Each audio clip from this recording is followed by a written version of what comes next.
Hello there. I know I'm making this video late, but I don't care. These are movies in the year 2014 that I personally enjoyed. I'm not gonna do like a top 10 list where I count down all my favorite movies from 10 to 1. These are just movies in 2014 that I simply liked. Before I begin, let me start off by naming my honorable mentions. I'm cutting these out because I enjoyed them, I just don't feel the need to talk about them. Divergent. Okay.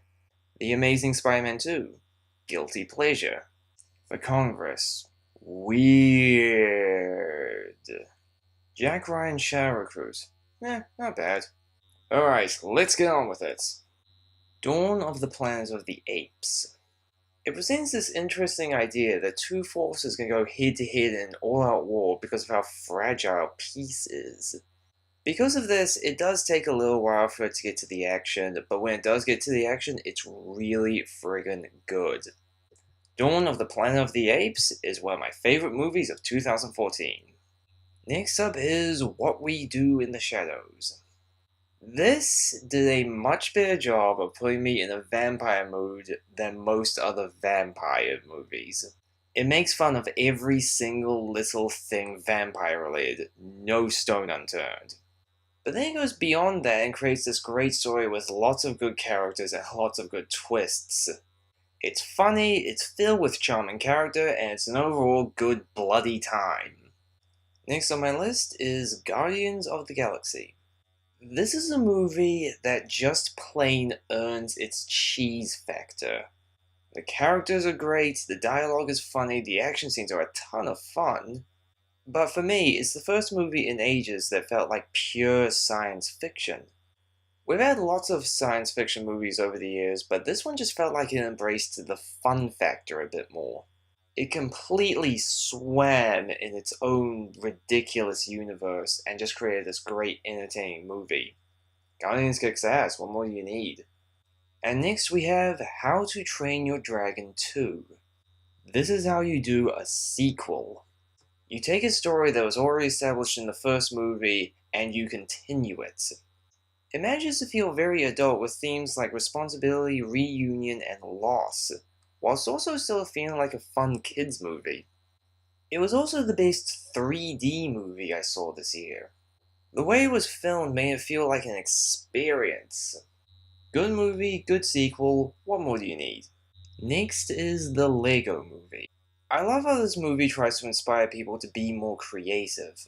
To me, it's okay to make the message in your movie obvious so long as you have something to back it up. The Lego Movie backs it up brilliantly by showing you creativity. Its cast of characters all have their own unique ways of inventing things. It's funny, it's delightfully childish, it has a surprisingly great story. This is one I feel kids and adults can enjoy. Next on my list is The Tale of Princess Kaguya. I actually saw this movie twice, once during the International Film Festival, the other during a Studio Ghibli showcase that was being held. My opinion of it hasn't changed. It's an absolute total emotional roller coaster ride. This mysterious girl falls to Earth. She lives her life there and she sees both the good and the bad of human nature. It's a movie that showcases that there's just as much ugliness in humanity as there is beauty. There's one thing I still haven't talked about yet. During my first viewing of the movie, there was actually a woman sitting next to me, and towards the end of the movie, she started crying. Then, when the movie actually ended, everybody got up and applauded. If that's not a testament to how good this movie is, then I don't know what is. Now we have The Box Trolls. Definitely one of the stranger animated movies of 2014. It's about a boy who grows up with these ugly but likable little creatures called box trolls. He lives underground, but then one day he has to come to the surface world and adventures start happening. The characters are strange, the setting is unusually dark for a kids movie, there's actually some great social commentary in the story, and it's absolutely worth it. I'm serious, show this movie to your kids. It's the kind of thing they'll look back on 10 years from now. And next we have the polarized Interstellar. This is a funny one to put on because I know this movie gets a lot of hate. Honestly, I don't care. I thought it was strong from beginning to end. It was ambitious, visually exhilarating, presented ideas, did things with those ideas. I honestly can't think of any other movie this year that was this intellectually stimulating. I liked Interstellar, and if you didn't, tough. Next is the badassery known as The Raid 2. I have no problem with saying that this is not only the best action movie of 2014, it's the best action movie I've ever seen in my life. I see it as a perfect blend of action and story.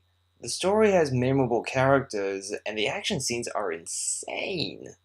I admire it because it must have been a ton of work to put into, but in my opinion, it all pays off. Now we have the deliciously evil Nightcrawler. What made this movie for me was the main character, Louis Bloom. This movie is about a guy who's looking for a job, and he finds one in journalism. But then he becomes obsessed with his job, and he goes out of his way to try and catch the perfect crime on camera. And I mean obsessed. He not only goes to great lengths to get his way, he seems to get this sick pleasure from it. Ugh. I think he's up there with Norman Bates in terms of cinema's great psychos. He is scheming, manipulative, and dedicated to his job like you wouldn't believe. Oh yeah, and the movie isn't as good too. And finally, my favorite movie this year, Birdman.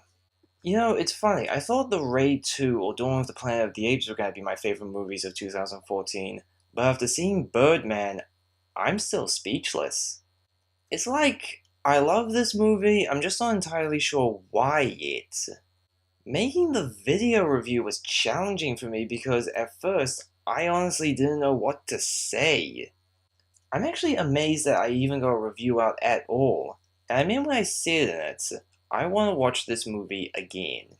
I love this movie, I don't know why, I want to watch it again because it's a puzzle I must solve. Well, there's my favorite movies of 2014. What were yours? Comment below, let me know.